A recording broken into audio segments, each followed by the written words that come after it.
अस्सलाम वालेकुम नाज़रीन, क्या हाल है। मैं उम्मीद करता हूँ आप लोग खैर आफियत से होंगे। अच्छा नाज़रीन, आज का जो टॉपिक है उसमें हम डिस्कस करेंगे कि एलर्जी क्या होती है, एलर्जी और इंटॉलरेंस में फ़र्क क्या है, इसके सिम्टम्स क्या हैं और कौन सी ऐसी चीज़ें हम रोज़मर्रा खुराक में खाते हैं जिसकी वजह से हमें एलर्जी होती है। नाज़रीन, एलर्जी जो होती है ये हमारा जो सेल्फ डिफेंस सिस्टम है ना, इम्यूनिटी, क़ुव्वत मुदाफ़ियत, ये इसका रिस्पॉन्स होता है। समटाइम हमें कुछ चीज़ें रास नहीं आती और हमारा बॉडी बड़ा शदीद रिस्पॉन्स देती है। एलर्जी की जो बहुत सीवियर फॉर्म है उसे हम क्या कहते हैं, उसे हम एनाफ्लेक्सिस कहते हैं। अच्छा, और जो इंटॉलरेंस है वो भी एलर्जी की तरह की होती है, लेकिन वो हमारे self defence system, immune system की तरफ से रिस्पॉन्स नहीं होता, वो एक जेनेरिकली रिस्पॉन्स होता है। आपने सुना होगा कुछ बच्चों को दूध रास नहीं आता, डॉक्टर बताता है जी इसे लैक्टोज इंटॉलरेंस है। तो वो जो है उसमें क्या होता है कि पेट ख़राब हो गया, लूज़ मोशंस हो गए, बदहज़मी हो गई, इस तरह का रिस्पॉन्स आता है। लेकिन जो एलर्जी की रिस्पॉन्स है वो ज़रा ज़्यादा शदीद रिस्पॉन्स होती है। मैं आपको बताता हूँ वो क्या है। एलर्जी के रिस्पॉन्स में आप देखेंगे कि आपका जो चेहरा है वो सुर्ख होना शुरू हो गया है, होंठ हैं आपके, लिप्स हैं ये सूज गए हैं, ज़बान सूज गई है, आपके जिस्म के ऊपर रेडनेस आ रही है, सुर्ख हो रहा है, ऐसे लगता है जैसे नाखूनों के निशान है।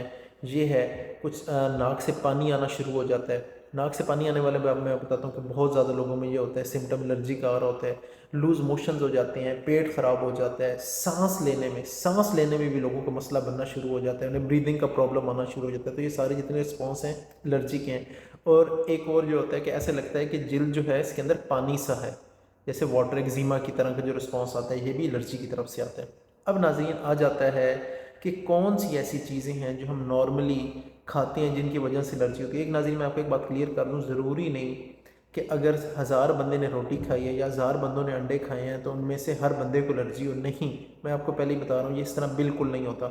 सिर्फ कुछ लोग होते हैं जिनकी इम्यूनिटी, जो सेल्फ डिफेंस सिस्टम है, वो किसी चीज़ को एक्सेप्ट नहीं करती। नाजरीन, जो सबसे इंपॉर्टेंट चीज़ें आ जाती हैं उसमें आ जाते हैं सी फूड्स, समुंदर से रेलिवेंट जितने हैं।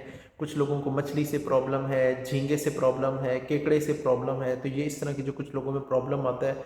और स्पेसिफिकली मैं बताऊँ, इनके अंदर कोई ना कोई प्रोटीन मौजूद होता है। जैसे फ़िश के अंदर है पार्व एल्ब्यूमिन है, उससे होता है। अंडे से बहुत लोगों को एलर्जी होती है। अच्छा, एलर्जी ना अंडे से दो तरह के प्रॉब्लम आते हैं कि जिसके अंदर प्रोजेस्टेरोन एक हार्मोन मौजूद होता है, उसकी वजह से क्या होता है कि आपको दाने निकलना शुरू हो जाते हैं।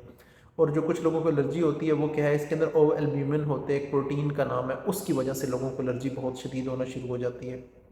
इसके अलावा नट्स हैं जिसमें पीनट, मूंगफली से बहुत लोगों को प्रॉब्लम होता है। फिर अखरोट है, बादाम है, पिस्ता है, ये चीज़ें हैं। अच्छा, मिल्क, दूध से भी लोगों को प्रॉब्लम है। उसके अंदर दो प्रोटीन मैं आपको बता रहा हूँ, वो कौन से हैं, कैज़ीन और वे प्रोटीन है।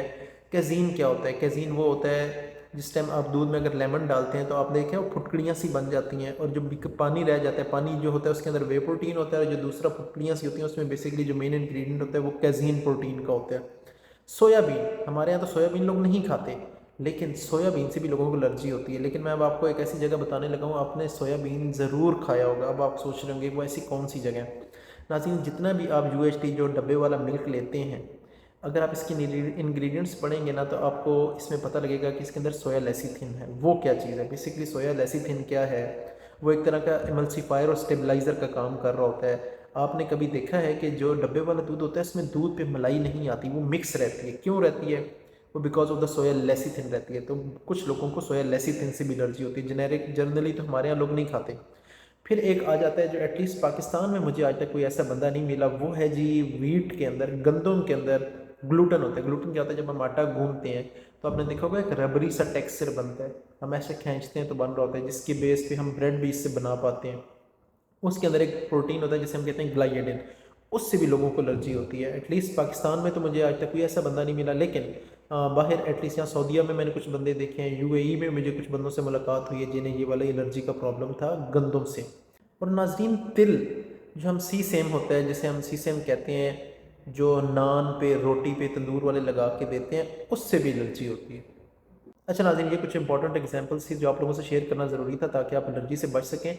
एलर्जी होती, और ये मैंने आपको इस पर बताया है जो खाने से लोगों को एलर्जी का प्रॉब्लम है। वैसे तो पोलन से भी एलर्जी होती है, ख़ासतौर पे जैसे बाहर का सीज़न आता है तो उस टाइम लोगों को फूलों का जो पोलन होता है उससे भी एलर्जी होती है। मैं उम्मीद करता हूँ आज का सेशन आप लोगों के लिए फ़ायदेमंद रहा होगा। अल्लाह हाफिज़।